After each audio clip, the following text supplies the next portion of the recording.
Hello, Rambling Canuck here, back for another video. Today's video is going to be on Star Trek Enterprise, Episode 3, Fight or Flight. But before I get to the review, I have a few housekeeping things. First of all, I have a Discord now. I thought I'd join in the fun and created my own Discord, the link for which will be in the description below. Secondly, on my last review video, Bird of Prey 5 pointed out that I do a lot in my review videos.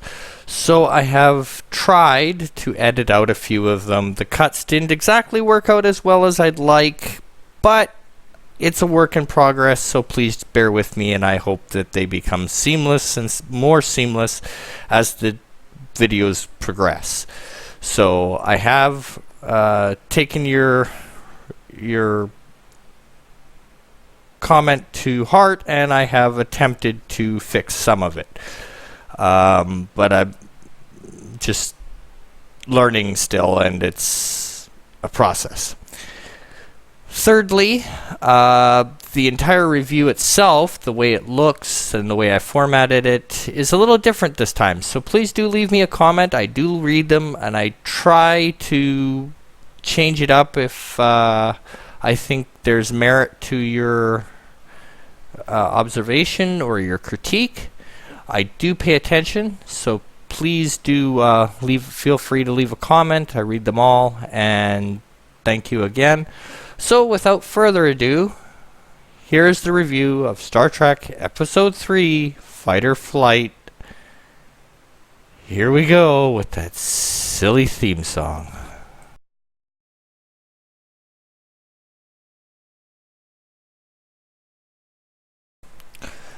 Star Trek Enterprise Episode 3, technically, called Fight or Flight.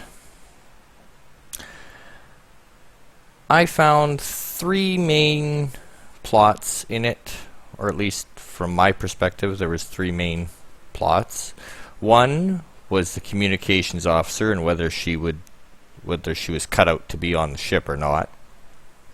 Second was the continuing arc between T'Pol and Captain Archer. And third was the plot in which the whole show was based around, which was they had found a ship that was just drifting, and they go aboard, they find out the crew is dead and their fluids are being harvested. And then there's the moral conundrum of, do they just leave, or do they try to do something about it? So this episode I wasn't as enthralled with as the first one that I watched. So I'm starting to remember why I stopped watching this. So first, let's go with the one that irks me the most, and that is the Captain Archer and T'Pol. Captain Archer and T'Pol have an interesting relationship, I suppose. But it gets to be a little overwhelming, especially in this episode. I understand that T'Pol's character is the Vulcan, and in Enterprise, the Vulcans kind of are portrayed as holding humans back. Humans are too quick to get into space, and they need to really just slow down and recognize their place in the pecking order. However, watching this episode, and I'm going to get a lot of flack for saying this, but I now know where Michael Burnham was based off of, T'Pol.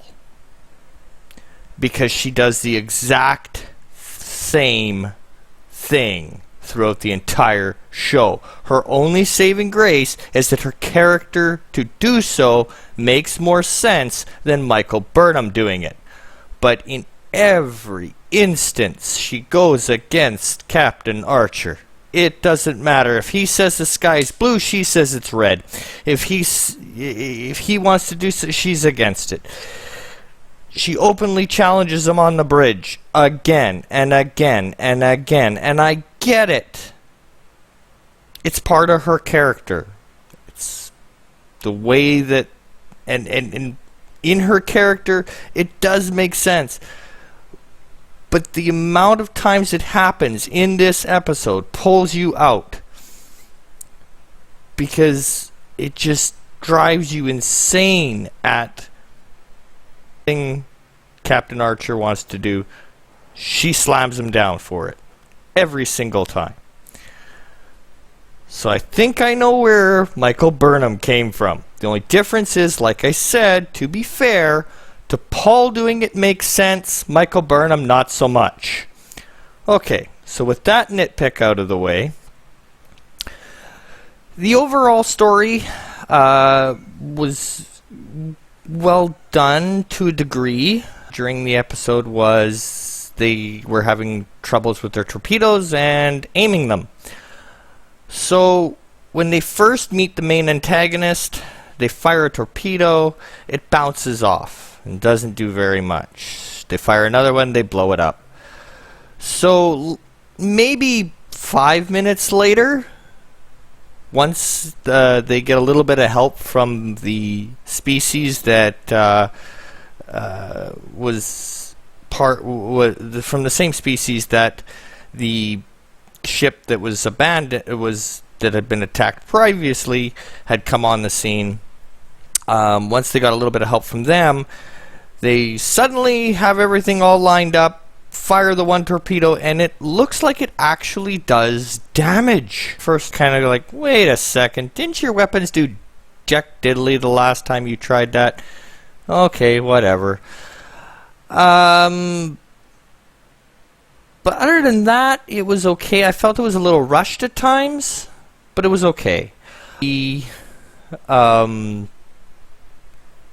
communications officer and her struggle of being aboard Enterprise and her duties and dealing with, not being in a classroom anymore was relatively interesting, but it too seemed to be a little annoying and overdone to some degree. Maybe that's just me and I'm just nitpicking, but it just seemed a little forced, and a little, after about halfway through the episode, you're kind of like, oh my goodness, please just end this storyline, please, please, please, please. It's kind of felt a little annoying at times. However, overall, it was still pretty good. So, my overall is I'd give this episode about a 3 out of 10. Again, my reasoning is the whole T'Pol and Captain Archer thing is getting old and fast. Personally, I think T'Pol should be showing Captain Archer a little bit more respect as a Vulcan, but I understand that they're written to be condescending. I get it. However, doesn't mean I have to agree with every way they portray them. But yeah, so it just kind of seems like you're being beaten over the head with it throughout the episode. And she does challenge him on a few things that I think she should have left alone. My other major nitpick, quickly, was that earlier on in the episode, they're going to do the away mission for the first time, and the engineer wants to go, and Captain Archer says, well, no, you're needed aboard Enterprise. But not a single crew member, not a single person, not even T'Pol, brings up Enterprise needs her captain. You should not be on this away mission. Not a single crew member. And for me, that just made me go, huh? Because if this had been any other Star Trek, somebody, whether they got shot down right away or not, but somebody would have mentioned, you're the captain, you should be aboard Enterprise. Someone else should lead the away team. First officer, etc. But anyway, that was kind of my thoughts on it. So again, I give it a 3 out of 10. And overall, wasn't too bad. But yeah, T'Pol and Archer are starting to drive me nuts. I hope it improves. And I still can't get over that theme song. I don't think it's going to wear on me. It still irks me. But anyway, with that, thank you all. Have a great day.